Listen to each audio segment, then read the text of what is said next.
It's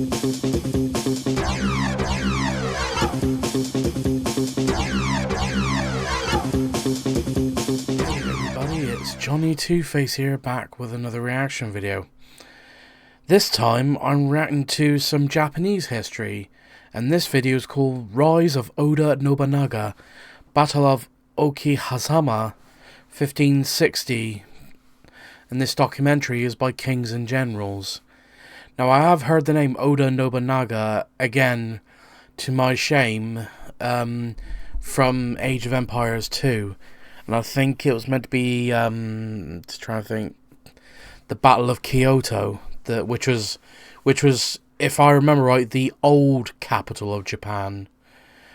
Of course, now it's Tokyo, but I think it used to be Kyoto. But, excuse me. And that's where I first heard the name of Nobunaga. And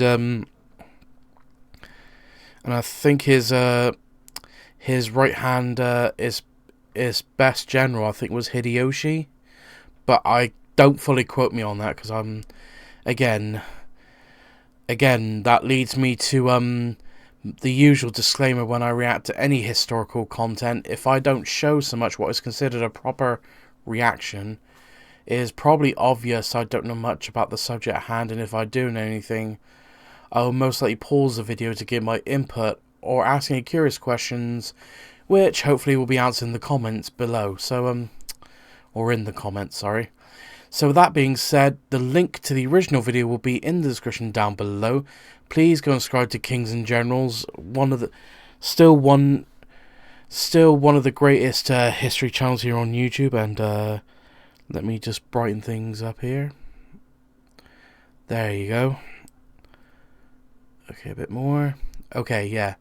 I know I look rough around the edges, but this is the best view I can give you. So,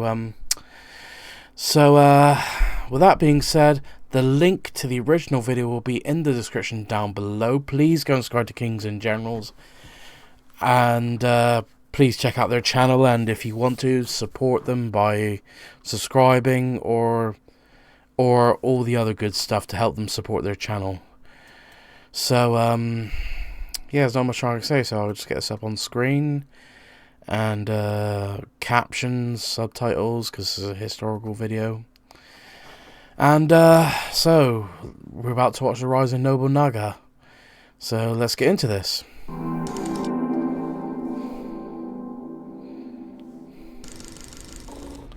Human life lasts only 50 years.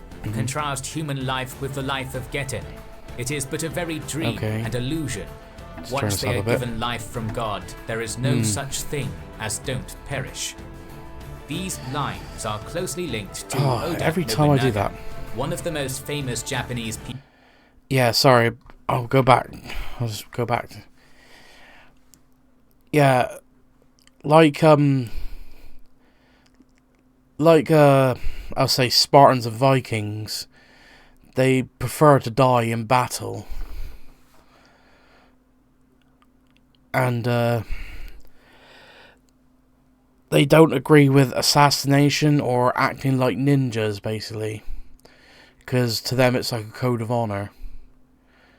And to dishonor yourself, you have to commit seppuku, which is a suicide / execution, like putting a short version of the katana, which I think it's called a wazashi. Feel free to correct me in the comments. And you have to stab yourself and cut open your own stomach, and another samurai lops your head off with their katana. And that's basically a way of punishing yourself and getting back your honor for dishonoring yourself to your shogun or daimyo. If I got any of that wrong, just say in the comments. Again, my history on this is going to be limited. Lines are closely linked to Oda Nobunaga, one of the most famous Japanese people of all time, and the first of the 3 great unifiers. The lines are said to be his favorite. Welcome to our... Oh, I forgot he was a unifier of Japan. Our first video in our mini-series on the life and wars of Oda Nobunaga. Do you want to command the armies of Oda Nobunaga? The sponsor of this video is a game called Yasuki Black Ronin, developed by Senkofa Games, and it allows you to do just that. Play Store. Feel free to check their sponsor if you're interested. Born in June 1534 at Nagoya, Nobunaga, or Kipposhi, as was his child name, was the eldest legitimate son of his father, the so-called Tiger of Owari, Oda Nobuhide. Wow. While only 6 years old, he was made Lord of Nagoya Castle, with Nobuhide possibly wanting to inculcate the traits of independence and self-sufficiency to the young boy, who was destined to become the next leader of the Oda clan. Wow. However, and despite being the ruler of a castle, Kipposhi was still a child and would get into all kinds of mischief during his child and teenage years, like running around with peasant boys, while he was especially fond of wrestling and hawking. Such behavior earned him the title of the Fool of Owari, and alienated many of his clan's retainers, who believed that he was ignoring his duties, which in turn led to a succession crisis. Nobunaga would have to spend almost a decade fighting against his brothers, Nobuhiro and Nobuyuki, and his uncle, Nobutomo, to consolidate his leadership of the clan. At the same time, Owari and Nobunaga were threatened by external enemies, most important of which was Saito Yoshitetsu, the son of Nobunaga's father-in-law, Saito Dosan, who ruled over the neighboring Mino province. Yoshitetsu had risen to open rebellion in 1555, after he became aware that his father intended to name one of his other sons as heir. Although Oda troops were sent as aid, Dosan perished in battle, and Yoshitetsu became the new master of Mino. Thus Nobunaga was deprived of his most important ally. Nobunaga's greatest challenge, however, would come in 1560, when Imagawa Yoshimoto, one of the most powerful daimyo in all of Japan and the ruler of Suruga province, gathered an army of 25,000 men and marched towards Kyoto with the pretext of assisting the failing Ashikaga shogunate, while his true goal was to assume the title of shogun for himself, or at the very least, control the shogunate from the shadows. As the road to Kyoto passed through the province of Owari, one of Yoshimoto's side objectives was the subjugation of the area and his long-standing rival, the Oda clan. When news of Yoshimoto's approaching invasion force reached Nobunaga at Kyosu, he summoned a war council to decide upon the strategy he would follow. His senior retainers, scared of the enemy's numbers, advised the young warlord to stand fast and defend Kyosu Castle. Nobunaga remained so indifferent to the intelligence he had been delivered that some of his followers even started doubting his sanity.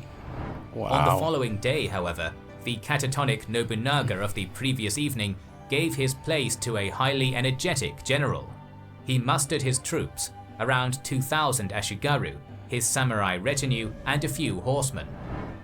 Unconcerned that he was going to face an enemy 12 times the size of his own army, the Oda daimyo famously chanted a few verses from the Etsumori, donned his armor while having breakfast, and then rode out of the castle with his small contingent to meet his enemy in the open battlefield. On the other hand, Imagawa Yoshimoto had made camp at the gorge of Okehazama and acted as if he'd already won the war, indulging himself in the head-viewing ceremony called Jiken. While Yoshimoto was busy congratulating himself for a war he had yet to win, Nobunaga's scouts, who by now had arrived near Okehazama, reported to him the location of the Imagawa camp. Knowing this was the opportunity he needed to win, Nobunaga acted quickly. He ordered his men to make straw scarecrows and dress them, as well as to place a large number of flags and banners to fool the Imagawa troops into thinking he had set up camp there.